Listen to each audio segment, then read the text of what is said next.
രാജ്യത്തെ നടുക്കിയ പുൽവാമ ഭീകരാക്രമണത്തിനും ബാലാകോട്ട് വ്യോമാക്രമണത്തിനും ശേഷം ആസന്നമായ ലോക്സഭാ തെരഞ്ഞെടുപ്പിൽ കാശ്മീർ ജനത ആർക്കൊപ്പമായിരിക്കുമെന്ന ചോദ്യമാണ് രാജ്യം ഉറ്റുനോക്കുന്നത്. അനന്ത്നാഗ്, ബാരാമുള്ള, ജമ്മു, ലഡാക്ക്, ശ്രീനഗർ, ഉദ്ധംപൂർ എന്നീ മണ്ഡലങ്ങളിലേക്കാണ് തെരഞ്ഞെടുപ്പ് നടക്കുന്നത്. ഭൂമിശാസ്ത്രപരമായി ജമ്മു എന്നും കാശ്മീർ എന്നും രണ്ടായി വിഭജിക്കുന്നത് പോലെ തന്നെയാണ് ഇവിടുത്തെ രാഷ്ട്രീയവും.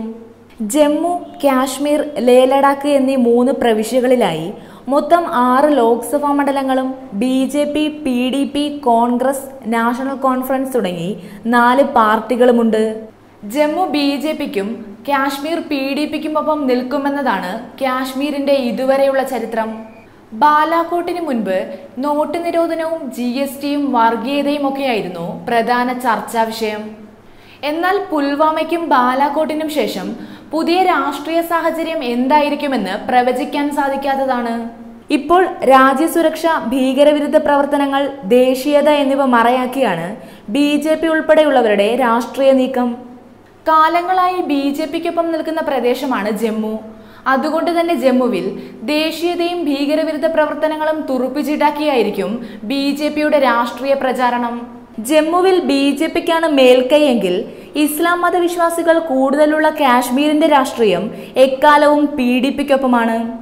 1998 മുഫ്തി മുഹമ്മദ് സയ്യിദാണ് Jammu Kashmir People's Democratic Party സ്ഥാപിച്ചത്.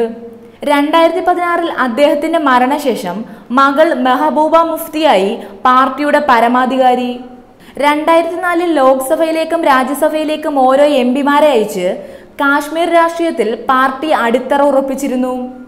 ശേഷം ആദ്യകാലത്ത് BJPയുമായി രാഷ്ട്രീയ ബന്ധം സ്ഥാപിച്ചിരുന്നെങ്കിലും പിന്നീട് PDP തീവ്രവാദത്തെ പ്രോത്സാഹിപ്പിക്കുന്നു എന്ന കാരണം പറഞ്ഞ് BJP പിന്തുണ പിൻവലിച്ചു. ഏതായാലും ഇനി ആരായിരിക്കും കാശ്മീരിൽ നിലയുറപ്പിക്കുക എന്നാണിപ്പോൾ ജനങ്ങൾ ചിന്തിക്കുന്നത്. നിലവിലെ സാഹചര്യത്തിൽ ഈ ലോക്സഭാ തെരഞ്ഞെടുപ്പ് കാശ്മീരിനെ സംബന്ധിച്ചിടത്തോളം അല്പം ആശങ്ക സൃഷ്ടിക്കുന്നുണ്ടെന്ന് തെരഞ്ഞെടുപ്പ് കമ്മീഷൻ തന്നെ വ്യക്തമാക്കുന്നുണ്ട്. അതുകൊണ്ട് തന്നെ തെരഞ്ഞെടുപ്പ് അടുത്തതോടെ കനത്ത സുരക്ഷാ വലയത്തിലാണ് കാശ്മീർ. നിലവിലെ പുതിയ രാഷ്ട്രീയ സാഹചര്യത്തിൽ കാശ്മീർ ആരെ പിന്തുണയ്ക്കുമെന്നതാണ് ഇപ്പോഴത്തെ പ്രസക്തമായ ചോദ്യം.